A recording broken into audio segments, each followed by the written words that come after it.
Oke, hello guys, bertemu dengan aku lagi Robert Adrian. Aku hari ini tuh sudah mereview dua produk. Ini yang kedua maksudnya. Yang pertama, Infinix Note 12i. Kalian bisa tonton cuplikan reviewnya di video YouTubeku. Dan ini yang kedua yaitu Poco C40. Ya, aku bisa bilang ini brand yang cukup menarik nih untuk dilirik karena katanya ini prosesornya yang unik, jarang dikenal banyak masyarakat pengguna gadget. Ya, ini menarik sih. Gini, aku mau bercerita dulu. Sejak kapan sih aku unboxing untuk Poco C40 dan bermain game? Dan cukup bermain lama sih. Ini karena kondisi badanku yang cukup lumayan kemarin parah sih, bisa dibilang sampai suara tidak bisa keluar. Tapi pada video kali ini aku masih bisa ngomong nih, dan pada ini mungkin waktu yang tepat ya untuk aku review si Poco C40 ini. Langsung saja simak video review berikut ini.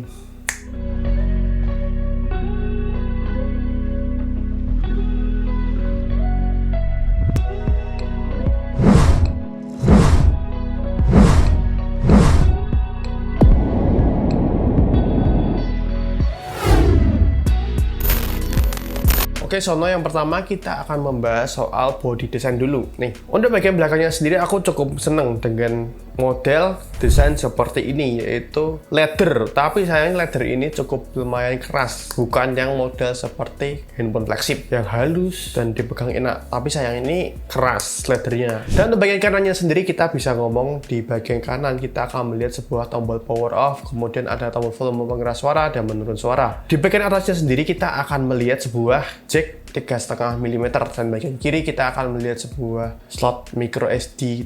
Ada dual slot SIM card 1 micro SD, dan di bagian bawahnya kita akan melihat mono speaker, kemudian ada port USB Type-C dan ada mic. Dan untuk letak fingerprintnya terletak di bagian belakang, ditaruhnya tuh di tengah-tengah gitu. Oke, berikutnya kita langsung aja untuk eksperimennya. Aku merasa dipegang satu tangan gini tuh masih bisa loh, aku nggak kaget aja. Tapi sayangnya aku kurang suka dengan rasio dari handphone ini ya, karena terasa kok kayak manjang banget gitu loh. Aku nggak tahu nih, kayaknya rasio 21:9, kayaknya loh ya, kayaknya aku nggak tahu. Tapi aku for gripnya aku rasa nyaman-nyaman saja, tapi untuk mungkin kepanjangannya kurang lah. Nah, untuk bodinya sendiri ia sudah terlindungi oleh Corning Gorilla Glass generasi ketiga untuk bagian depannya. Jadi untuk bagian belakangnya itu tadi aku bisa sebut dia menggunakan desain leather. Dan tentunya aku tidak tahu kenapa, mungkin karena leather ini ia sudah terverifikasi splash resistant. Jadi kena air tuh masih tidak apa-apa. Yang pasti jangan dicemplung-cemplungnya dalam got atau dalam, ya sama aja yang mau masuk got, tidak mungkin. Maksudnya dalam air gitu, umpama kalian mandi terus coba mati langsung handphone pasti. Ya nggak tahu sih, tapi aku nggak coba. Tapi yang pasti ya janganlah ya, maksudnya masukkan air, jangan. Dan langsung saja untuk pengujian yang pertama, pengujian sound pada Poco C40 ini.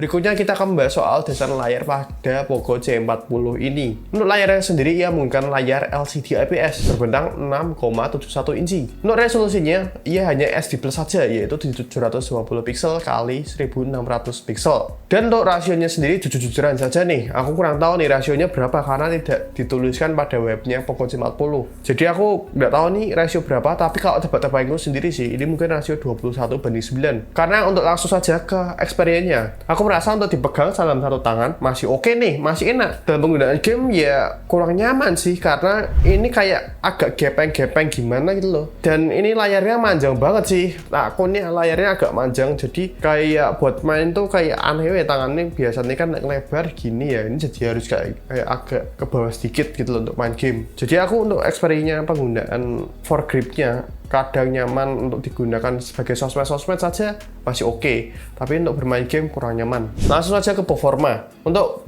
prosesornya sendiri ia unik sih. Ia menggunakan prosesor yaitu namanya JLQ JR510 dengan fabrikasi 11 nanometer. Untuk CPU sendiri ia menggunakan Cortex A55, kemudian untuk GPU-nya ia menggunakan Mali G57 MC1. Langsung saja kita nggak usah banyak cincong karena membahas soal performa, kita akan langsung benchmark dan pengujian main gamenya tadi sudah aku jelaskan bahwa tinggal tonton saja di video-video sebelumnya ini ada pengujian game untuk Poco C40 ini. Yang pertama kita akan bahas soal AnTuTu benchmark. Ia mendapatkan skor sebesar 120 ribuan. Kemudian untuk Geekbench 5 ia mendapatkan single score sebesar 167 dan multi skornya 894. Berikutnya untuk 3D Mark, sayangnya untuk 3D Mark ia tidak mampu yang sampai extreme test gitu. Ia hanya bisa digunakan pada slingshot test. Tapi tidak bisa diremehkan juga ya ini. Slingshot test extreme. Ia mendapatkan overall skornya yaitu 609. Nah, berikutnya untuk pengujian gaming. Ya, aku akan jelaskan sedikit tentang pengujian gamingnya. Yang pertama, aku bermain PUBG gitu ya. Meskipun dia bisa di grafik smooth ultra, tapi sayangnya aku ngerasa ini enggak di smooth ultra karena aku merasakan sendiri ini kok frame rate-nya kagak kayak seri frame drop mungkin, atau frame-nya agak patah-patah gitu loh, nggak bisa enak mulus gitu loh. Dan berikutnya untuk Mobile Legends pun ya sedikit-sedikit frame drop lah ya, tapi tidak separah di PUBG. Settingannya smooth high. Kemudian untuk Genshin Impact aku bikin di lowest 60 fps dan itu pun masih patah-patah, kayaknya nggak di 60 fps, hanya mampu di 30 fps-an mungkin atau 40, tapi yang pasti ya nggak mampu sampai 60 fps, aku yakin sih karena aku merasakan sendiri agak patah-patah gitu ya. Jadi untuk pengujian ini untuk di device bagian gaming aku rasa nggak cocok banget kalau kalian mau beli handphone ini untuk gaming. Tapi bisa jadi mungkin kedepannya prosesor ini kan karena baru ya, mungkin kedepannya dituning lagi agar lebih optimal mungkin di update berikutnya untuk MIUI-nya mungkin. Dan poin ketiga, lanjut kita akan membahas soal MIUI yang tadi aku udah sebutkan di sebelumnya. Ia menggunakan MIUI for Poco 13 dan berbasis Android 11. Nah, ini loh aku nggak tahu. Ini kok Android-nya masih Android 11 gak di update Android 12? Aku kurang tahu sih kenapa, tapi Android 11 aja untuk gaming aja agak patah-patah gitu. Apalagi di upgrade Android 12, apa nggak tambah berat? Aku mikirnya sih gitu ya. Tapi untuk overall user interface aku jujur kurang suka karena aku nggak demen banget sama MIUI for Poco launchernya. Aku jujur kurang seneng sih, nggak kebiasaan aja. Aku lebih kebiasaan MIUI biasa, seriusan ya. Tiap orang tuh preferensinya beda-beda sih. Kalau aku pribadi lebih cocok untuk MIUI biasa. Dan berikutnya kita akan membahas soal kamera nih. Untuk kameranya sendiri yang memiliki setup dual kamera. Yang pertama sensor biasa yaitu 13 megapiksel dengan f2,2 dan berikutnya depth sensor 2 megapiksel f2,4. Nah, aku bisa bilang untuk perekamannya sendiri hanya mentok di 1080 30 fps. Nggak bisa di 60 fps, nggak usah tawar karena handphone harga murah. Dan berikutnya untuk kamera depannya, ia hanya memiliki resolusi sebesar 5 megapiksel dengan f2,2. Untuk perekamannya sendiri, ia mampu di 1080 30 fps. Nggak usah nawar, kenapa nggak bisa 60 fps? Karena flagshipnya Xiaomi sampai Mi 10 aja nggak bisa 60 fps itu loh. Masa muluk-muluk, ya udah Poco X3 Pro, wah itu aja nggak bisa 60 fps itu loh. Mosok yang C40 minta yang 60 fps, nggak mungkin karena nggak dikasih itu loh untuk kamera depannya. Jadi nggak usah ngeluh masalah kok nggak bisa 60 fps. Tapi untuk hasil kameranya pun aku bisa bilang lumayan aja sih. Bisa dibilang bagus-bagus banget ya enggak, dibilang jelek ya enggak. Karena mengingat harganya yang cukup lumayan murah, jadi aku bisa bilang bahwa handphone ini untuk kameranya cukup-cukupan saja. Untuk kamera depannya pun cukup saja juga. Tapi untuk masalah video jangan ngeluh sih karena juga videonya juga lumayan shaky gitu ya. Kalian bisa tonton langsung saja untuk cuplikan foto dan video pada tayangan berikut ini.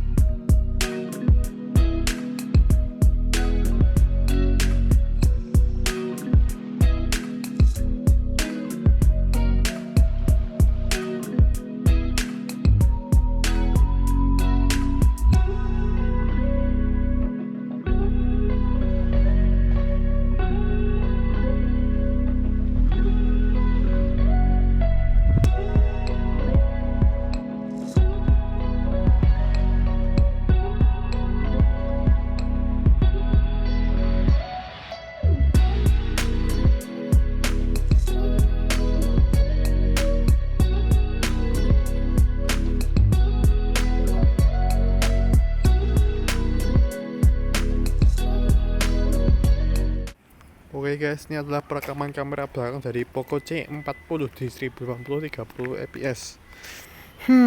Gimana sih hasilnya? Stabil atau enggaknya sih? Kalau menurutku biasa aja sih, apalagi harga sekitar 1 jutaan ke atas tuh nggak bisa diomong lah stabilisasinya. Oke guys, ini adalah perekaman kamera depan dari Poco C40. Gimana sih hasilnya? Aduh, kayaknya kalau dilihat viewfinder dari sini sih ya itu dibilang stabil banget ya biasa aja. 30 fps, nggak bisa 60. Oke. Ini yang terakhir, kita membahas soal baterai. Baterai dari Poco C40 memiliki baterai sebesar 6000 mAh dengan daya cas yaitu 18 watt. Nah, karena baterainya mengingat cukup lumayan besar kayak gini, ngecasnya hanya 18 watt, untuk jangka waktu chargingnya yaitu sebesar 22 jam 18 menitan lah ya, apa 2 jam 20 menit aku lupa, pokoknya sekitar segituan lah. Jadi mengingat baterai yang cukup besar, di 18 watt saja di 2 jam 20 menit. Nah, aku kepikiran jujur ya, di dalam boxnya saja hanya dikasih 10 watt saja. Aku mikir, oh seberapa lama lagi ya, mungkin sampai 3 jam mungkin nyampe loh ya, ini ngecasnya sampai yang 10 watt itu 3 jam mungkin nyampe. Kalian mungkin yang udah punya device ini ngecasnya di 10 watt tuh gimana? Lama apa enggak? Mungkin bisa ditulis di kolom komentar berapa jam kalian ngecas untuk Poco C40 ini. Tapi untuk SOT-nya sendiri, ia juga ya bisa dibilang cukup lumayan, yaitu di 8 jam. Yaitu penggunaan yang aku gunakan adalah bermain game, kemudian ngecas-sosmedan, denger ke YouTube malam-malam, lo-fi itu kalau mau tidur aku dengerin lagu lo-fi itu agar nyaman, relax. Ya 8 jam cukup lah ya untuk si Poco C40 ini. Mengingat harganya juga ekstrim ya, katanya extreme price. Katanya extreme price. Oke, langsung saja untuk ke verdict atau rangkuman. Poco C40 ini aku jujur bisa dikatakan untuk desain belakangnya aku jujur suka. Warna hijau leather gini, tapi sayangnya ini bukan leather yang buat flagship. Meskipun kameranya gimmick-gimmick semua ya. Ya aku bisa bilang gimmick-gimmick. Gripnya ya, oke saja, enak nyaman, tapi sayangnya layarnya yang memanjang. Jadi aku tidak expect yang lebih kayak suka gitu, enggak sih. Biasa aja. Untuk gaming pun jujur aku kurang nyaman karena frame rate-nya yang juga agak patah-patah. Aku tidak urusan untuk grafiknya harus tinggi-tinggi sih, tapi yang penting frame rate-nya tuh lebih terjaga gitu loh, di antara 40 sampai 60 fps-an lah. Karena orang kalau main sampai 30 fps itu menurutku sudah tidak nyaman sih harusnya. Dan berikutnya untuk baterai ya bisa dibilang jumbo sih, besar, aku suka. Untuk kamera juga aku lumayan suka kamera utamanya, tapi kalau untuk depth sensoran ya tahu sendirilah. Dan untuk perekaman juga biasa-biasa saja sih buat aku karena di 1080 30 fps, tidak bisa di 60 fps. Dan ini ngecasnya juga lumayan lama sih karena mengingat baterai yang cukup lumayan besar, tapi SOT-nya juga cukup mantap lah ya di 8 jam. Pertanyaannya, apakah kalian butuh untuk membeli handphone ini? Jawabannya buat aku simpel banget. Kalau kalian ingin membeli handphone ini digunakan sebagai daily driver, bukan untuk gaming tentunya, untuk sosmedan, untuk mendengarkan lagu saja, sekadar penggunaan biasa yang tidak berat, it's okay kalian beli ini. Tapi kalau kalian untuk tujuan untuk gaming udah salah besar. Minimal kalian membeli yang seri X, mungkin X3 Pro, X3 NFC, itu pun udah satu tahun yang lalu. Mungkin bisa beli yang Poco X4 ya, ada nggak sih? Nggak tahu sih kita, belum ada sih. Mungkin ya Poco X3 Pro mungkin. Jadi jawaban ada di tangan kalian. Butuh atau tidaknya kalian tahu sendiri. Harganya cukup lumayan murah, yaitu 1.800.000 atau 1.700.000 gitu, aku lupa deh seriusan. Kayaknya 1.800.000 nih untuk RAM 4GB, memori 64GB. Untuk kualitas speaker pun ya masih oke-okean saja. Namanya aja juga mono speaker, nggak stereo. Jadi suaranya ala kadarnya cukup-cukupan saja. Oke, terima kasih sudah menonton video ini. Aku video review Poco C40. Terima kasih sudah menonton hingga selesai, dan jangan lupa untuk klik subscribe di bawah ini jika kalian belum subscribe channel ini. Dan jika kalian suka dengan video kayak gini, ya udah like video ini. Dan jika kalian tidak suka dengan video kayak gini, ya udah share video ini aja teman-teman kalian. Dan aku Robert Adrian pamit sendiri. Bye. Ciao.